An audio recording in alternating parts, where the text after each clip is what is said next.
empty hearts and neon lights. They're playing with my mind. Gotta get out of here tonight.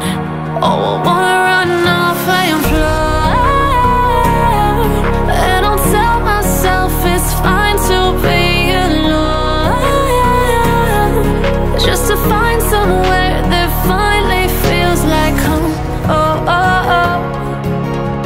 I hate all this overthinking. Oh, oh, oh, oh. The more I swim, the more I'm sinking. Take me to a world of silver. No more heartbreaks, tears, painkillers. Take me somewhere. আসসালামু আলাইকুম viewers, কেমন আছেন সবাই? আমার বিশ্বাস আপনারা সবাই অনেক ভালো আছেন। আর অলরেডি আপনারা থাম্বনেল এবং টাইটেল দেখে জেনে গিয়েছেন আজকের ভিডিওটা কি নিয়ে। বন্ধুরা, আমার হাতে অলরেডি চলে এসেছে এইচপি ব্র্যান্ডের একটা 11 জেনারেশনের ল্যাপটপ। তো 10 জেনারেশনকে পিছনে ফেলে অলরেডি 11 জেনারেশনের ল্যাপটপ কিন্তু চলে এসেছে আমার হাত। আমি কিন্তু সেটা এক এক আনবক্স করব না, আপনাদের সবাইকে নিয়েই কিন্তু আমি এই বক্সটি আনবক্স করব এবং ল্যাপটপটি কি, কনফিগারেশন কি, প্রাইস কত, কোথায় পাবেন সব কিছু জানাবো ফুল ভিডিওতে।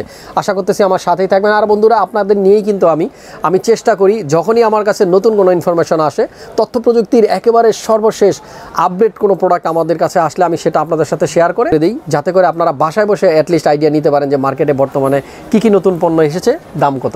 তো বন্ধুরা, চলুন কথা না বাড়িয়ে ভিডিওটা শুরু করি।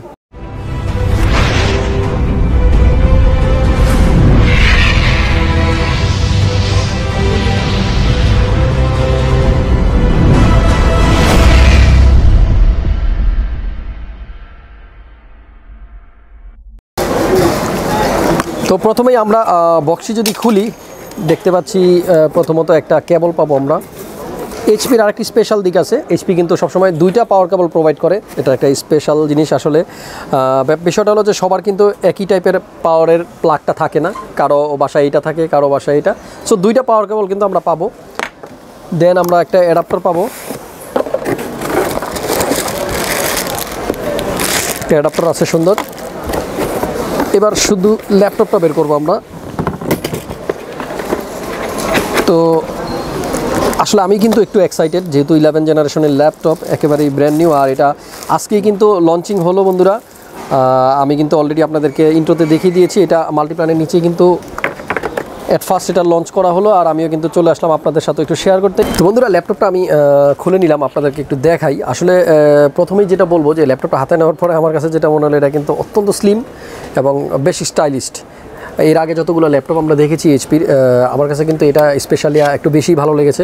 কারণ হলো আপনারা যদি ব্যাক সাইড থেকে একটু লক্ষ্য করেন, প্যাভিলিয়নের ব্র্যান্ডিংটা কিন্তু এই জায়গাতে করা।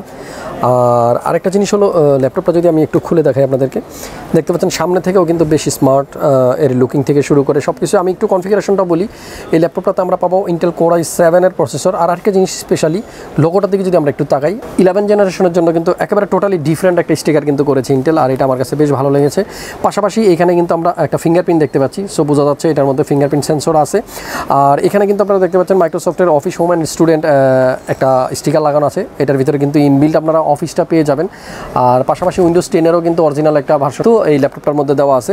আর এই ডিসপ্লেটার কথা যদি বলি, আপনারা দেখতে পাচ্ছেন বন্ধুরা, একেবারেই কিন্তু দুই সাইড থেকে যদি তাকাই, ভেজেল কিন্তু একেবারেই নেই, ভেজেলনেস একটা display, nano bezel, anti glare কিন্তু ডিসপ্লে। আর 15.6 হলো এর সাইজ। আর এটা কিন্তু ফুল এইচডি ডিসপ্লে। সো আমার মনে হয় যে আপনাদের কাছে ল্যাপটপটি বেশ ভালো লাগবে। কিবোর্ড থেকে শুরু করে বেশ চমৎকার কিন্তু লাগতেছে।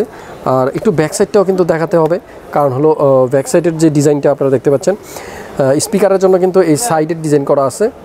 পাশাপাশি দুই সাইডেই কিন্তু আছে, এই সাইডে দেখতে পাচ্ছেন। আর এই সাইডেও কিন্তু আপনারা দেখতে পাচ্ছেন টোটালি কিন্তু এয়ার ফ্লোর জন্য কিন্তু একটা ভালো ব্যবস্থা করা আছে।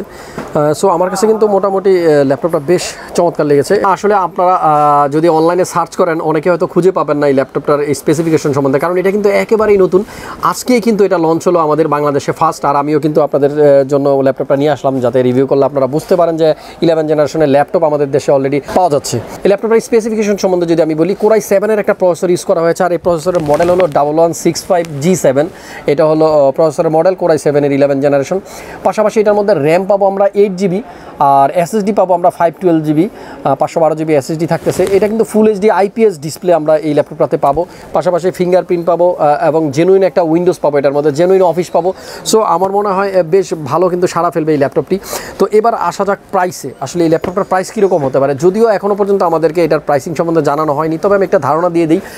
90 থেকে 95,000 টাকা, 90 থেকে 95,000 টাকার অ্যারাউন্ডই কিন্তু এটার প্রাইসটা হবে। সো যারা একটু লেটেস্ট এইচপি ল্যাপটপের জন্য আমাকে রিকোয়েস্ট করেছিলেন যে 11 জেনারেশনের ল্যাপটপ বা নতুন ল্যাপটপ কবে আসবে, তাদের জন্য কিন্তু এই ভিডিওটা অনেক স্পেশাল। আমরা বলে দিলাম 11 জেনারেশনের ল্যাপটপ কিন্তু মার্কেটে চলে এসেছে। আপনারা আমাদের সাথে অবশ্যই কানেক্টেড থাকবেন। স্ক্রিনে যে দেওয়া নাম্বারটা থাকবে এই নাম্বারে যোগাযোগ করলে আপনারা আপডেট প্রাইস এবং প্রোডাক্ট সম্বন্ধে সব কিছুই জানতে পারবেন। আর বন্ধুরা আপনাদেরকে বলে নিই, মার্কেটে কিন্তু ল্যাপটপের হিউজ একটা ক্রাইসিস অনেকদিন যাবত, এই প্যান্ডামিকের কারণে কিন্তু আমাদের ল্যাপটপগুলো মার্কেটে একেবারেই শর্টেজ। কিছু ল্যাপটপ বাজারে আসে, সেগুলো কিন্তু প্রাইস অনেক হাই। তো আপনারা মার্কেটে অবশ্যই আসার আগে কিন্তু অনলাইনে অথবা আমাদের সাথে ফোনে কিন্তু যোগাযোগ করে জেনে আসবেন যে আসলে প্রোডাক্টের প্রাইসগুলো কীরকম। তো বন্ধুরা ভিডিওটা লম্বা করতেছি না, মূল উদ্দেশ্যই ছিল আজকের ভিডিওটার যে আপনাদেরকে আমি জানিয়ে দিই। আমি যেহেতু আজকে জানতে পারলাম যে 11 জেনারেশনের ল্যাপটপ মার্কেটে এসেছে, সেহেতু আপনাদেরকে একটু জানিয়ে দিই। কারণ আমি সবসময় ট্রাই করি যে নতুন কোনো প্রোডাক্ট যদি আমার কাছে আসে বা মার্কেটে যদি আসে, সেটা আমি একটা ভিডিওর মাধ্যমে আপনাদেরকে জানিয়ে দেওয়ার চেষ্টা করি, যাতে করে আপনারা বাসায় বসে কিন্তু ইনফরমেশনটা পেয়ে যান। ভিডিওটা ভালো লাগলে একটু লাইক কমেন্ট শেয়ার করে দিবেন। যারা ফার্স্ট টাইম আমাকে দেখতেছেন চ্যানেলটি সাবস্ক্রাইব করে রাখতে পারেন, আর পাশে থাকা নোটিফিকেশনটা অবশ্যই অন করে দিবেন। তাহলেই কিন্তু আমার করা এরকম সুন্দর সুন্দর ভিডিও আপনি পেতে থাকবেন সবসময় যখনই আমি আপলোড দিব। তো ভিউয়ার্স সবাই ভালো থাকবেন, সুস্থ থাকবেন। নতুন কোনো ভিডিওতে আবার দেখা হচ্ছে, সে পর্যন্ত আল্লাহ হাফেজ।